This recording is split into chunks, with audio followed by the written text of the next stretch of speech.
Serial मन अति सुंदर में सुजाता हो रही है बहुत ही खुश, क्योंकि सुजाता सोचती है कि इस बार मैंने ऐसी चाल चली है कि राधिका घर में नहीं आ पाएगी वापस। लेकिन सुजाता क्या जाने कि राधिका तो घर में है और उस पर नजर रख रही है और आने वाली एपिसोड में उसके सच का पर्दाफाश करने वाली है। दूसरी तरफ दिव्यम को देखो, राधिका को लेकर बहुत ही परेशान हो चुका है, क्योंकि राधिका को गायब हुए 24 घंटे से ज़्यादा का समय हो चुका है। ना कोई राधिका का पता नहीं मिल रहा। दिव्यम राधिका को बहुत ही ज़्यादा मिस कर रहा है।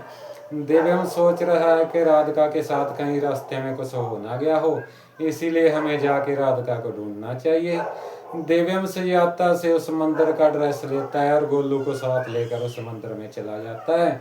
जब दोनों मंदिर में जाते हैं, जाके पुजारी जी को राधिका की फोटो दिखाते हैं और पुजारी जी कहते हैं कि ऐसी लड़की तो हमारे मंदिर में पूजा करने के लिए आई ही नहीं।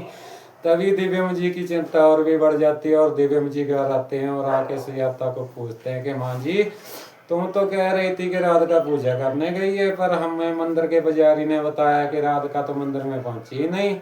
तभी सुजाता बहाना बना के कहती है कि मुन्ना, मैंने तो राधिका को मंदिर में पूजा करने के लिए भेजा था, पता नहीं राधिका कहाँ चली गई, कहीं वो हमारे परिवार को छोड़कर तो नहीं चली गई। ये सोचकर दिव्यम बहुत ही चिंतित हो जाता है और दिव्यम सोचता है कि राधिका हमारे साथ ऐसा नहीं कर सकती। एक बार पहले भी मैं राधिका से बहुत ही ज्यादा दूर हो चुका हूँ, अब दोबारा मैं राधिका को नहीं खोना चाहता। राधिका जहीं कहीं भी हो, मैं किसी ना किसी तरह उसको ढूंढ निकालूंगा। दूसरी तरफ दोस्तों, राधिका को लड्डू की चिंता है, क्योंकि अब रागिनी घर में वापस आ गई है। वो लड्डू के साथ कुछ भी कर सकती है, इसलिए राधिका ने रागिनी के ऊपर पूरी सख्त नजर रखनी शुरू कर दी है। रात हो चुकी है और लड्डू गौरी के साथ उसके रूम में खेल रही होती है, लेकिन लड्डू और गौरी के विचकार झगड़ा हो जाता है। गौरी लड्डू को कहती है कि तुम हमारे रूम में नहीं सो सकती, जाओ अपने रूम में जाके सो। लड्डू को अकेले में बहुत ही डर लगता है दोस्तों, वो अपने रूम में जाती है और लाइट जला के सोने लगती है। तब भी लड्डू देखती है कि लाइट एकदम ब्लिंकिंग करने लगती है और लड्डू को बहुत ही डर लगने लगता है। लड्डू देखते है कि कोई चादर ओढ़कर उसको डरा रहा है। लड्डू हनुमान चालीस का पाठ करने लगती है और लड्डू देखती है कि कोई भूत उसकी तरफ आ रहा है। लड्डू भूत भूत चलाने लगती है और लड्डू की बात सुन के राधिका कमरे में आ जाती है, लेकिन लड्डू भूत भूत चलाते हुए बाहर जाके आंगन में बेहोश हो जाती है। राधिका देखती है कि रागिनी लड्डू को डरा रही होती है।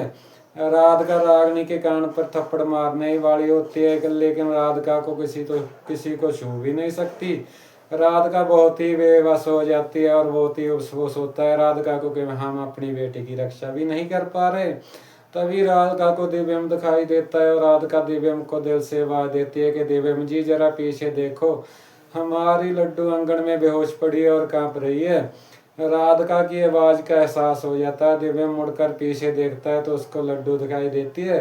दिव्यम लड्डू को उठाकर ऊपर कमरे में चला जाता है। तभी राधिका भगवान जी से प्रार्थना करती है कि भोलेनाथ, तुम तो जानी जान हो, तुम तो जादू टूना तंत्र मंत्र सभी का तोड़ तुम्हारे पास है, इसीलिए हमारी सहायता करो और इस दलदल से हमें निकालो ताकि हम अपने परिवार की रक्षा कर सकें। मानती सुंदर सीरियल के आने वाले एपिसोड बहुत ही इंटरेस्टिंग होने वाले हैं दोस्तों। नए नए अपडेट के लिए हमारी वीडियो को लाइक और हमारे चैनल को सब्सक्राइब जरूर कर लेना।